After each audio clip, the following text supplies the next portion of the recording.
The Match Ball. Hello there, welcome to the show, brought to you in association with Levi Solicitors. levisolicitors.co.uk/the square ball for your 10% discount on your legal fees. I'll throw to you, Michael, where you can, you were picked apart, weren't you, on Wacko, by the way? Well, it's fair enough. One person, the hate coming in, the backlash has started about you pretending to forget about what the services are. But it's not that, you don't pretend, do you? I always remember Will's probate and conveyancing. It's just because you're not ready, isn't it? That is true. I do remember those three. We should allow people to send in their own versions of it. You're so good at it. You come and do it, you little cheeky monkey. Well, we need it, don't we? It's what pays for the free podcast, I suppose, or something. Yeah. Anyway, so, thanks to those guys. Yeah. Check out the services with a discount. Thank you. 1-1 today against Huddersfield. A frustrating day, wasn't it? Yeah, I feel like I'm owed at least another half an hour of football. It was classic championship-y sort of vibes about that. We got full championships there, I think. Yeah, I pretty much hated everything about it. The first half lasted 55 minutes. The ball was in play for 22 and a half minutes, which is mental.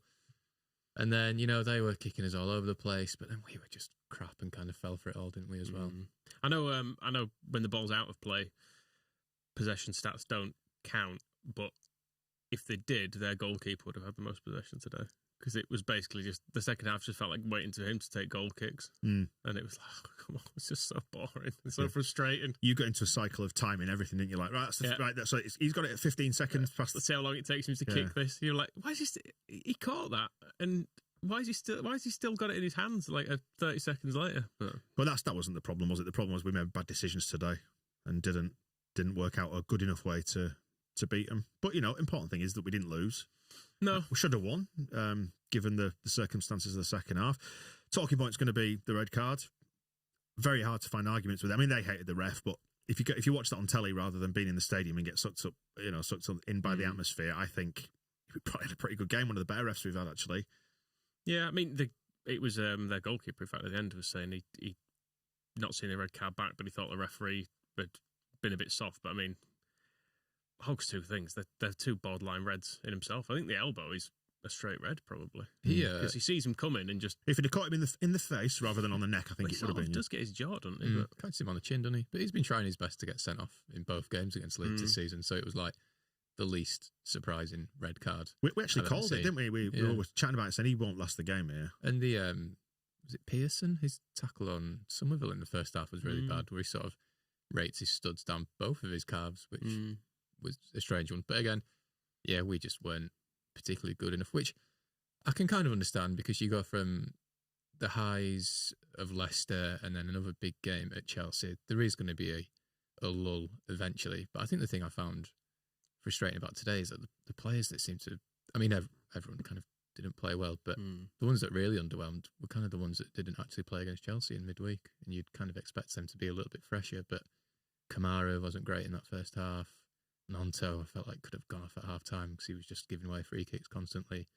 Rutter was kind of invisible in that second half. It was, really frustrating day. Would you have made subs earlier? Because we were chatting about saying, do you roll the dice at half time? Maybe, or I suppose Farker has to then spend 15 minutes maybe sussing out exactly what it is that Huddersfield were doing in that second half. I'd certainly have done James for Nonto at half time. Right. I can see why he left the other stuff. But I'd have done that one at half-time because it wasn't working for Nonto.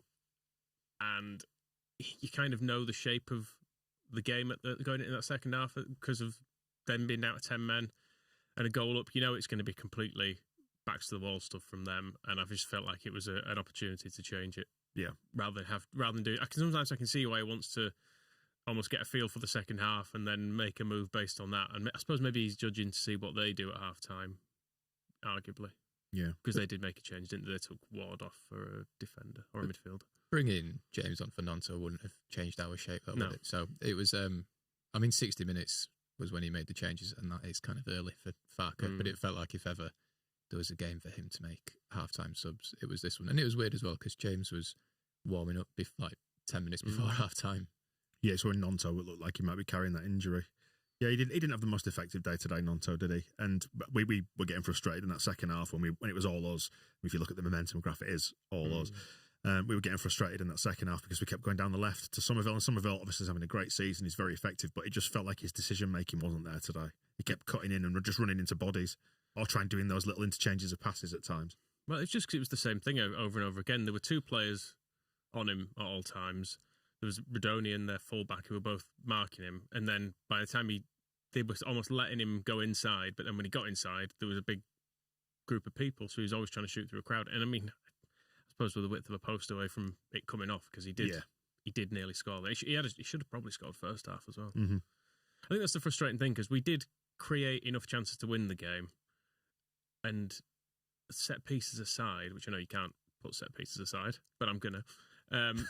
They didn't have any chances, did they? I don't feel like they created anything. There were a couple of saves from Meslier first half from set pieces, one which ultimately led to them following it in. But it didn't feel like there was any threat from them other than that. Mm-hmm. But then I think we played into their hands by giving away free kicks and giving away like the goal. In fact, came from a daft free kick we gave away. Didn't it? Yeah. Mm. Was that Nonso? I can't remember. But I'm sure someone out there Did something daft. committed to a foul when the tackle when they didn't need to, and it was obvious that was going to be a plan of theirs, was to make the most of set pieces. Which again, you've got to say, well, You can do it. Yeah, there's no rule book about how you should play, is there? You see the alternative approach of like Swansea, and you can completely see why you go right, look solid, kick them a bit, play for set pieces. Yeah, worked, and it worked. Yeah, fair enough. yeah, fair enough. I mean, I think the other thing to say from this is that we were getting quite frustrated and quite het up there towards the end, but I feel all right about it. There's a lot of football still to be played. Points will be dropped all over the place.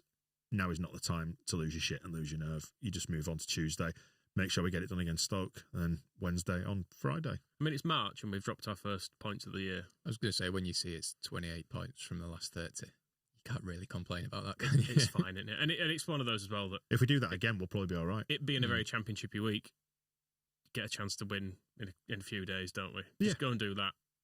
It's fine. Yeah. Move on. Knock a couple more wins together quickly, and everything from this game disappears, and you put it down to being one of those games. Yeah. That you go, that was annoying because we should have won. 10 men, better players, etc., etc. But we didn't. But ultimately, you hope it doesn't matter. Yeah. No, I think that's a fair shout. Like I said, I'm not in the business now. I don't think of losing my shit over that. It's frustrating, but I mean, it's not feasible to win every game, is it? We say that 10 minutes ago. We were all slightly losing our shit. That's true. The frustration of watching that game. But you can step back from it just a few minutes after full time and go, do you know what? Okay.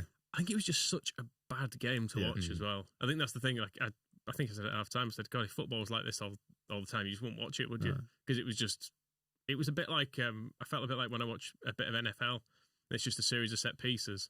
It's just like, there's about 30 seconds of action, then there's a break for a couple of minutes. Yeah. Then just as you think, oh, maybe something's getting going here, nope. Another throw-in, 2 throw-ins in on the bounce, rolls into a free kick, rolls into a goal kick, and it's just like, fucking all of a sudden, like 5 minutes has gone, and absolutely nothing has happened, and there's been about 4 passes. Just really, really boring to watch. There was that bit when I think Hogg was booked for, it was a tackle on Somerville, wasn't it? But he injured his own player. Yes. But then there was a big break for both Somerville and their player to get treatment. Then there was 5 minutes before their player actually went off, but nothing happened in between. I think there was like 3 throw-ins or something. It was insane.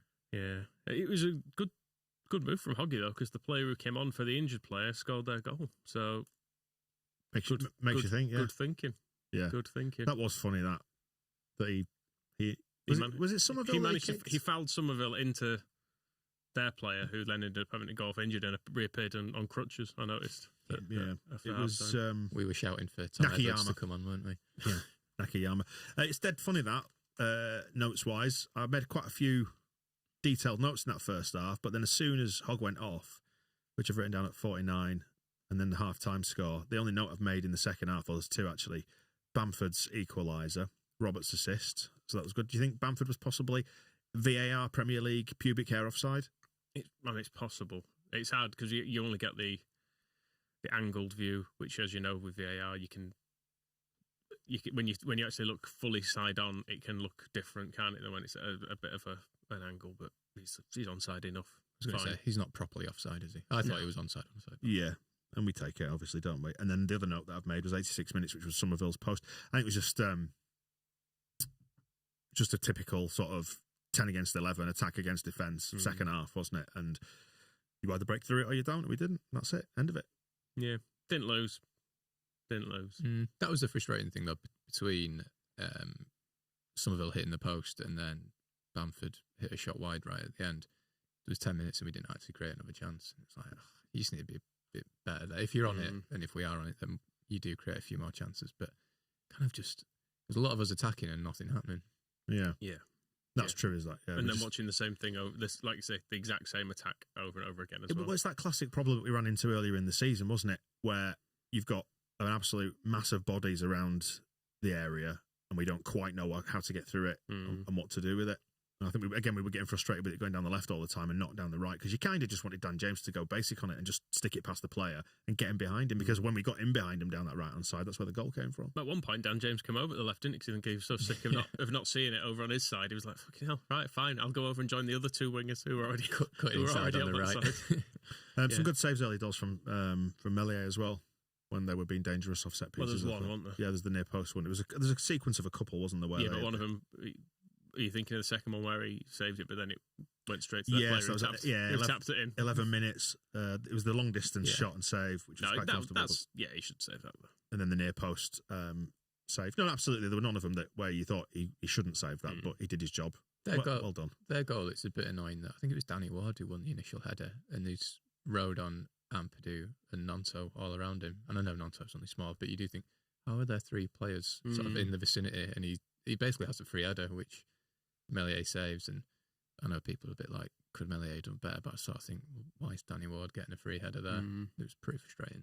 Yeah, it's same against Leicester, wasn't it? Free near post header seems to be a bit weak on it all of a sudden. Well, let's keep channeling Daniel Farker, as you in a very literal sense do, Michael, and just see where we are in a few games' time. I think it's dead easy now. Dead easy to sort of look at every result as being defining, and you don't need to, I don't think. That's why I'm trying my best to kind of absorb it like that and just say, do you know what? I'm not going to let that ruin my weekend. I mean, it is now the 3 o'clock kickoffs are kicking off as we speak. We are streaming live on YouTube, by the way, for our TSB Plus members. Hello, thank you for joining us. Because if Southampton and Ipswich both lost this weekend, then we've gained a point on them. Then you'd gain a point on them. And I know you'd still have slight regrets about not taking more advantage, but you could also finish your weekend and go, that's better than it was. Yeah. So, I mean, it's unlikely. But, well, if either of them drop points, it's possible, isn't it? And there are lots and lots of points to be dropped between now and the end of the season. And we have already established. You're looking at it positively. We know Southampton are finished, obviously. We mentioned that. Ipswich they've been temporarily revived. Temporarily unfinished. Leicester are finished, obviously. Yeah, so it's a basically... Well, Leicester fans are wrong. So we're going to win every game between now and the end of the season. It's a canter to the line, isn't it? Although Andy Hinchcliffe, who was on co-commentary today for Sky, had predicted that we won't lose another game. Could they just not have Hinchcliffe on? I mean, arguably just have no one on. Any of his crimes today that stood out to you? There was one bit where I think I just said, fuck off, Hinchcliffe. I can't remember what it was. I can't remember what it was when Somerville shot, and he said, if I'm going to criticise Somerville, he should have passed it into the net, even though he was cutting inside and beating two men in the process and just tried to wrap his foot round it. Yeah. And if he passes it and the keeper saves, he goes, it just needs to hit that with a bit more pace there. I would have done the thing that would have resulted in a different outcome. Yeah, it's like they seem to have stopped doing it now, but there was definitely a spell of where they'd stop a sequence of play and draw a square on the bit where they know like the header or the shot comes from, and go, you need to really defend this space here. It's like, yeah, but you're watching that now because you know where they scored from. Yeah. So Hinchcliffe's a little bit like that. It's like, now I can look at it again. Should have put it to the other bit. Why didn't you put it in that top corner? So he just adds nothing, doesn't he? Are we taking it out on Andy Hinchcliffe? Yeah. It's one of those days, isn't it? Yeah, absolutely. Very positive there, Michael. Who are you? Asks HH. I'm not very positive. I said there were loads more drop points.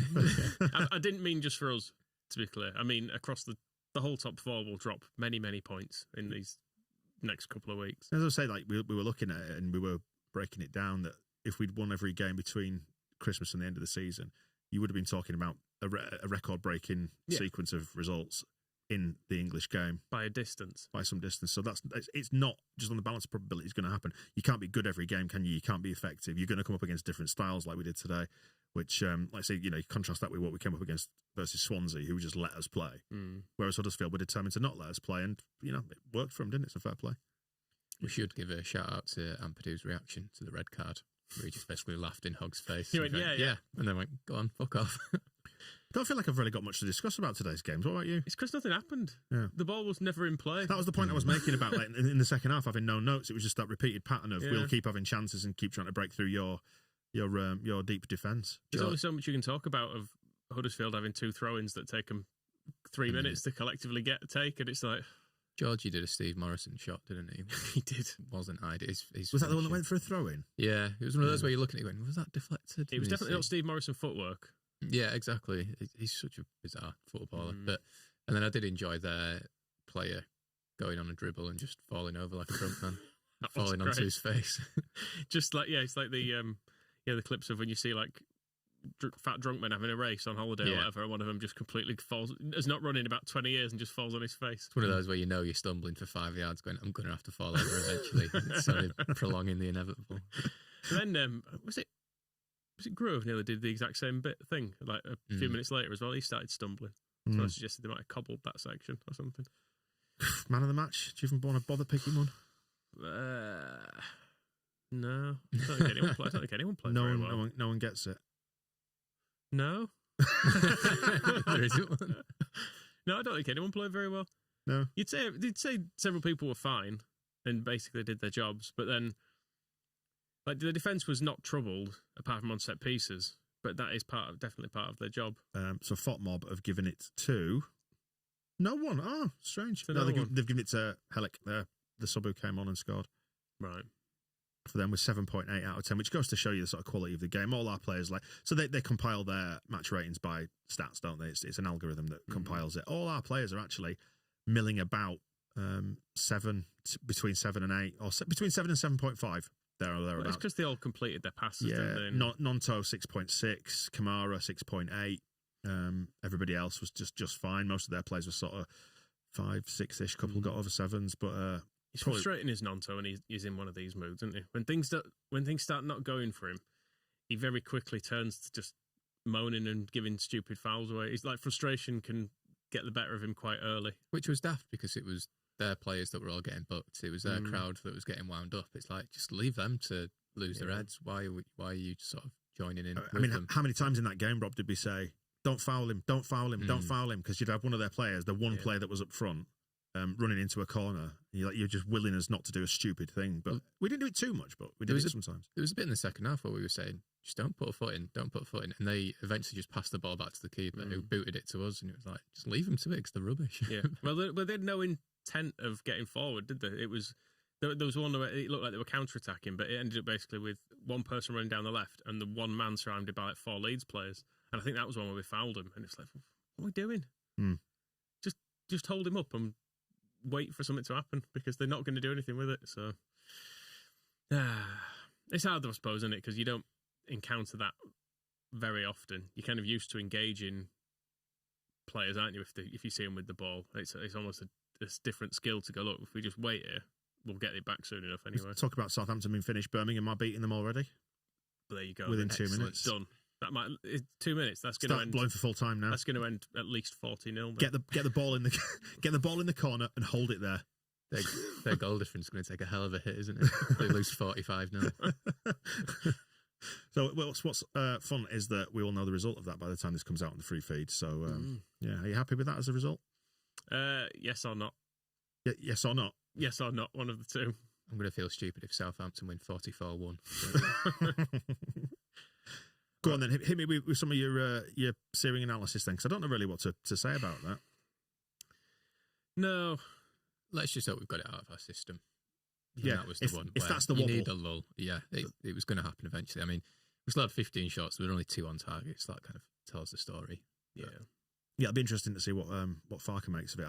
His comments are not dribbling through just yet. So also, let's never give Glenn Kamara a chance in front of goal again. He's just that's the point. We haven't talked about that. What was he thinking or not there? I mean, he actually does well once he doesn't shoot initially to find Somerville with a pass. And then Somerville should score. Yeah, but he's got no killer instinct, has he? No, he's very Adam Forshaw.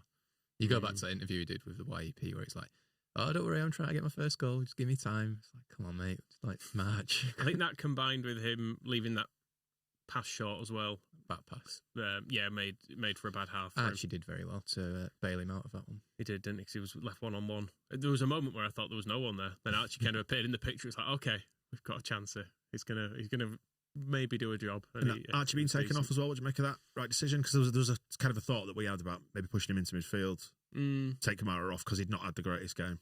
Yeah, he's played a lot, hasn't he? Gray in the last week, and he did do a few pretty rubbish passes in the second half, so you could see where he's coming from. He's only a boy. And Roberts again comes on, changes the game with his superb got the assist. Tash. It's a really good Tash. It is a good Tash. But yeah, another nice cross from him. So Dink scored today, which is disappointing. Yeah, the word. Pirro came on and did nothing again. But there was a point where I felt that there was an argument for putting Pirro on because he is good at coming and dropping deep and linking play up. Whereas, is he though? Well, I'm going to say yeah. Because I'm not sure he is. Well, when we face this, when we face these banked defences, he is quite useful at dropping out of the forward line and just coming to pick it up and then doing those little interchanges of passes. I thought he might be useful in that regard. Maybe he wasn't. I don't know. I think Pirro would be best used, basically never passing to him and just letting him get on the end of a chance if it is a number 10 or number 9. But yeah, I don't know. I don't really know what he's meant to be doing a lot of the time. He seems kind of stuck between two positions sometimes. But then by that point, because we'd taken Kamara and Gray off, it was just Gruev in midfield. So I guess he did have to keep dropping deep, but I don't know. Yeah. I just know. I know he didn't have a huge amount of time, and it's difficult to get into games, particularly when there's no space and you've been sent on to play 30 yards from goal with 10 people stood in front of you. But I don't know. It feels like it's been quite a while since he did anything. And I'd rather he did something. Swansea beating Blackburn, don't care. Millwall beating Watford, don't care. Birmingham beating Southampton, do care. What's it, 3-0 now? No, it's just still the one. Still the one. Yeah, they are 6 minutes in according to football, but I know it's running a couple of minutes behind, so it's probably all changed by now. But yeah, I'd like Birmingham to get something out of that game. That'd be fun, wouldn't it? It would, but let's not talk about it too much because it's going to be instantly out of date. long way to go. What happens there happens. Exactly. Happens there. 6 games to go in it. That's when we need to look at the table. Absolutely. So far, I said. No need to panic yet. We trust him, do we? Do we trust him? Yeah. No, I think we should sack him after that. Get a promotion specialist in. Yes. Changes for Tuesday. I think James comes in probably. I wouldn't mind Connor Roberts getting a start as well. I would maybe push Archie into midfield. Yeah, take Kamara out potentially. I mean, another thing as well with today is that when players like Rutter and maybe Grove looked a little bit off it, I don't think they've barely trained all week, have they? Like Somerville as well, as he had a knock. So maybe there's a little bit of fatigue in there. I don't know. But yeah, I'd like James, I think, to start and Connor Roberts. And we've not really seen Byron for a while, have we? Because he's gone a bit Sam Byron. But I won't mind giving Junior a rest at left back. Let's put it that way. Why? Just to let him rediscover his spirit. Yeah, we've kind of gone on. We don't want to exhaust him. He played on the right wing. Past the peak, haven't we? First half, didn't he? Came on the right. He played on the right wing, didn't he? He's a free spirit, isn't he? Junior, why? Why do you do this? He's a fun character, isn't he? Not in a character way. No. Although at times I may have called him that. Yes. Well, I'll tell you what. Should we wrap it up? And we will get together with Phil. And we'll find out what was said in the press conference, and we'll have a little pour over that. But I don't think we're going to face any surprises in the press, or are we? Like in terms of what Farker makes of that frustrating afternoon, so on and so forth. I think he'll very mildly criticise us, and then say, "But it doesn't matter." Yeah, you could see him having a word with the ref at the end, and even then he was like, "Okay, cool, give him a thumbs up." What would that sound like? Well, you don't want to do it, do you? You're too sad. Not in the mood. Too sad today, Michael Normanton, aren't you? A little bit. It's a bit frustrating, isn't it? Yeah. One last check in on the scores then before we head off. No, I'm glad you're not letting it. I'm just on a relaxed weekend for the rest of the weekend. I can see in the comments there should be 2 down apparently. Right. How are people watching that? I don't. 3:00 kickoff, isn't it? Yeah. Must be in. It's probably at the game. Right. Yeah. Maybe at the game. One of our live texting. Actually, do you know what? We've got spies everywhere. One of our spies. Who are they playing? Birmingham. So one of my spies in the West Midlands sent me a message sat and had breakfast next to Russell Martin and his coaching staff at a restaurant, at a breakfast restaurant in Birmingham. Can you guess what he was eating? Russell Martin? Yeah. Yogurt and fruit. What do you think, Rob? I'll go poached eggs and avocado. No. He had a cruffin. A what? A cruffin. It's a croissant Right. blended with a muffin. Similar sort of a hybrid continental breakfast item. Never heard of it. Yeah, I had a cruffin before. No? It's a bit flaky and crumbly. A bit like Oh, yeah. Southampton, who've obviously gone on to lose from here. So so there you go. So it was always written from breakfast this morning. So thank you to our spy in the West Midlands Where'd for you that. get cruffins from? The old cruffin shop. Sounds like a seabird. The cruffin man. Yeah. So cruffins for breakfast all round. All right. Cool. What did you have for breakfast? I don't eat breakfast. Look at that. Champ. Well, we've killed enough time now. The comments are coming in. Farker's reaction is disappointing in the way that we have to accept we're not there with the 10th win in a row. It's pretty ambition. Does he mean ambitious? And to speak about a disappointing day shows our ambition. I think Phil's done a typo there. We missed in the first 10 minutes a massive chance. It must be 1-0. Fair shout. Yeah, it does change the entire tone of the game, doesn't it, if we get that early goal, I suppose. And we would have definitely 100% run away with that. Yeah. Yeah, maybe. Facts. Maybe so. It's great that we're criticising Huddersfield for wasting time on this podcast. Right. See the breakfast chat. I'll just check if the ball's pumped up enough. I'm going to take it from the other side. Michael's just doing his laces. The fucking laces. I forgot about that. Triggered now. He's triggered. Oh, dear. Why did the ref not? Why did you not have to go off the pitch to tie your laces? It was a scruffy first half. Huddersfield played with a knife between their teeth. That's not allowed, is it? Pretty dangerous, isn't it, I think? There were little tactical fouls, many yellow cards. It was stop and go. Some mentioned the ball was never in play in the first half. It was difficult to create chances. I think he's talking about you there. Because you mentioned that. Oh, was it you, Rob? I mentioned it a lot. Both of us. Throughout the game. Yeah. Knife between the teeth. Let's wrap it up there then and go away and think about tomorrow's breakfast, shall we? Yeah. What are you going to have? A beg sandwich. A big beg sandwich. Bye. The Match Ball.